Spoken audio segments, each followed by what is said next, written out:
Bom dia, boa tarde ou boa noite, qual horário você esteja vendo esse vídeo. Hoje eu vou falar de Antônio Calado. Antônio Calado, mais conhecido como Antônio Carlos Calado, jornalista, romancista, biógrafo e teatrólogo, nasceu em Niterói, Rio de Janeiro, em 26 de janeiro de 1917 e faleceu no Rio de Janeiro em 28 de janeiro de 1997. Ingressou na Faculdade de Direito em 1936 e no ano seguinte começou a trabalhar como repórter e cronista em O Correio da Manhã. Iniciava aí uma carreira jornalística que lhe proporcionou muitas viagens e contatos com alguns dos temas de sua obra. Diplomou-se em Direito em 1939, mas nunca exerceu o seu diploma. Durante a Segunda Guerra Mundial, em 1941, foi contratado pela BBC de Londres como redator, lá trabalhando até maio de 1947.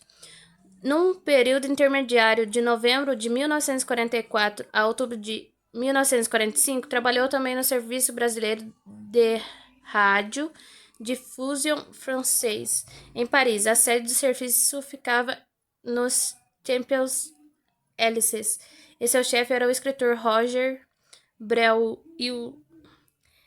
Em 1946, casou-se com a inglesa Jean M. Henson, com quem teve 3 filhos. Casou-se em 1977 com a professora e jornalista Ana Ruda Calado. Ao retornar ao Brasil, voltou a trabalhar no Correio da Manhã e também passou a colaborar em O Globo. Foi redator-chefe do Correio da Manhã de 1954 a 1960, quando foi contratado pela Enciclopédia Britânica para chefiar a seção de uma nova enciclopédia,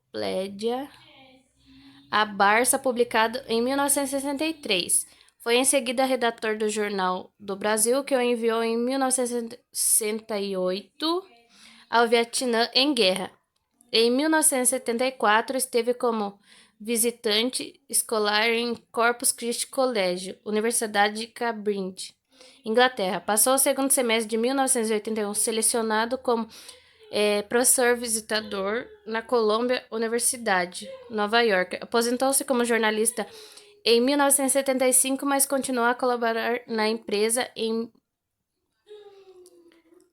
abril de 1992, tornou-se colunista da Folha de São Paulo. Além das atividades jornalísticas, dedicou-se sempre à literatura.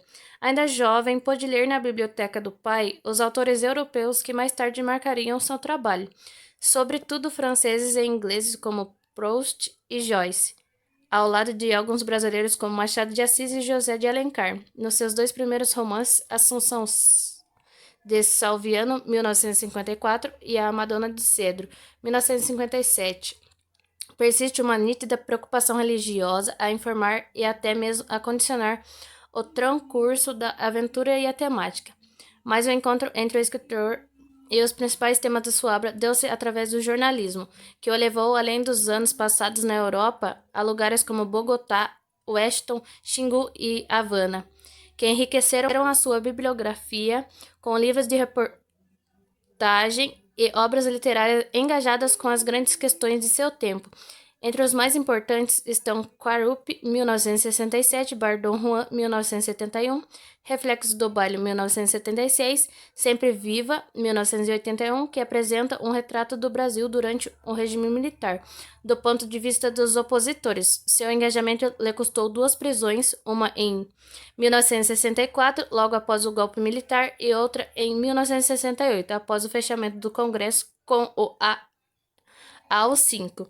Teatrólogo, reuniu 4 de suas peças no volume A Revolta da Cachaça, em 1983. Uma delas, Pedro Mico, encenando em muitas ocasiões, foi transformada em um filme que teve como ator principal o ex-jogador de futebol Pelé. Em março de 1987, participou em Paris do Salon du Livre, a convite do Ministério da Cultura da França. Em novembro de 1990, representou o Brasil na Semana de Gaulle em Saint-Siècle, comemorativa do centenário do general Charles de Gaulle.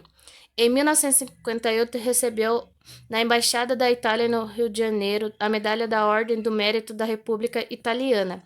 Em 1982, foi a Alemanha como vencedor do Prêmio Goethe, do Goethe Institut do Rio de Janeiro como um romance sempre viva. Em setembro de 1985, recebeu pelo conjunto de suas obras o Prêmio Brasília de Literatura da Fundação Cultura do Distrito Federal. Em outubro de 1985, recebeu na Embaixada da França, em Brasília, a Medalha das Artes e das Letras das mãos do Ministério da Cultura Jack Lang. Em maio de 1986, o Prêmio Golfinho de Ouro de Literatura ortogrado pelo Governo do Estado do Rio de Janeiro. Em 1989, o Troféu Juca Pato da União Brasileira dos Escritores por ter sido eleito Intelectual do Ano. Era membro de Corpus Ascension do Corpus Christi College, Cambridge, Inglaterra.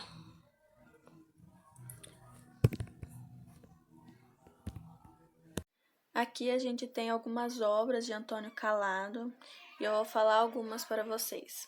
Esqueleto na Lagoa Verde, A Assunção de Salviano, A Cidade Assassina, A Madonna de Cedro, Retrato de Portinari, Pedro Mico, Colar de Coral, O Tesouro de Chica da Silva, e tem várias obras dele. Academia Brasileira de Letras. Ele foi admitido na Academia Brasileira de Letras em 1994 e tornou-se o quarto ocupante da cadeira 8. Agora, alguns pensamentos de Antônio Calado. O escritor está sempre trabalhando em um livro, mesmo quando não está escrevendo. Se vais entrar dentro de ti, arma-te até os dentes. Falta espiadas valem mais do que virtudes não praticadas. Esses são alguns pensamentos de Antônio Calado. Procurei questões que falassem sobre o autor, porém eu não achei nenhuma que falasse diretamente sobre ele, mas sim sobre suas obras, principalmente o Guaropo, que é uma das suas obras mais famosas e a que mais tem questões também. São diversas questões sobre obras do autor, porém eu só vou ler uma. Quem quiser ver outras, que vá lá e procure. Temos esse texto como apoio e eu vou ler a questão número 4. Segundo o texto, o ritual Guarupi é o apelo pela preservação do Parque do Xingu. Por quê? O ritual Guarupi é um apelo pela preservação do Parque Xingu porque o desmatamento e a poluição ameaçam a reserva. Essa é a resposta certa. Como eu já tinha falado, Guarupi é a melhor obra de Antônio Calado, sua obra mais famosa, que conta a história de um padre que sonha com uma sociedade igualitária e que no fim acaba aderindo à luta armada. A Miriam vai contar para vocês um resuminho que a gente fez sobre essa obra. E aqui estão nossas referências. Um beijo e até mais. As ideias.